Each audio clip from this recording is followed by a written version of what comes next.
Hey y'all, Saturday morning, and we're rapping with Sister Phoenix. So here we go. Topic of the day is why the classic self-help stuff is not working anymore.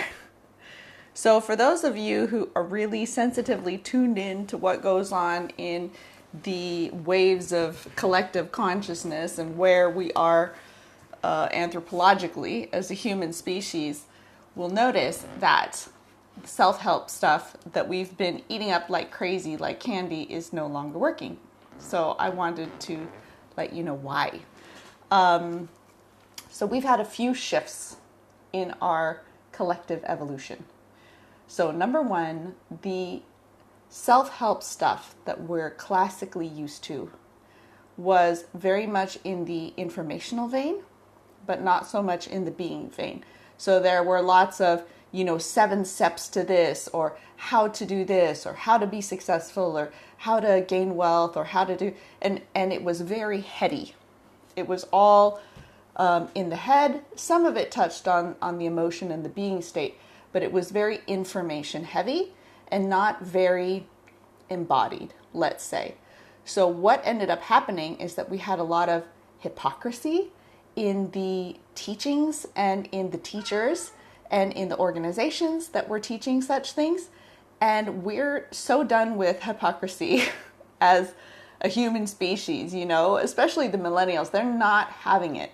They're just going to call you out. So we're done with hypocrisy. So this whole do what I say, not what I do business is finished. That's number one. Number two, things were in a very kind of, there's kitty cat. Things were in a very kind of masculine leadership state where, we have the steps outlined, we have the structure, this is how to do it. But it wasn't in the collective being. We weren't thinking about community. We're not thinking about interconnections. We weren't thinking about the flows. So, this whole one size fits all formula just doesn't work anymore, because now we're getting into individuation.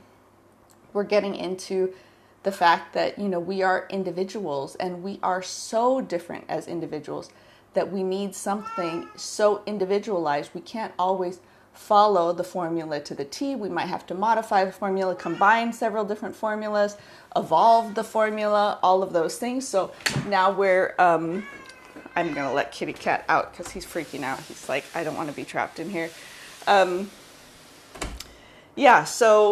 So we are no longer able to abide by these really strict formulaic rules, because we are becoming individuals in our own collective. So it's going two ways. We're expanding as humans to have to think about the collective, to have to think of ourselves as one human family, to have to think about the planet, and also to tune in even more to ourselves as individuals as to what is right for me. What do I choose out of these 7 steps? Am I just going to choose 3 of them? And am I going to change my mind 2 weeks later because it no longer fits the situation, right?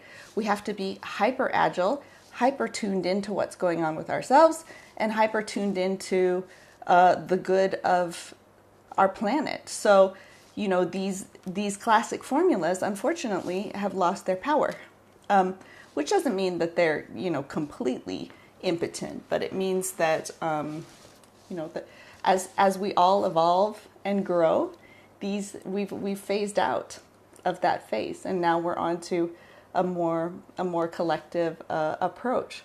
So because of that, here's the solution: is that we go towards teaching that teaches us to tune in, first of all, and it's teaching that's more about the being state, because we have to eliminate all the hypocrisy of the disconnect between the mind and the heart and the action.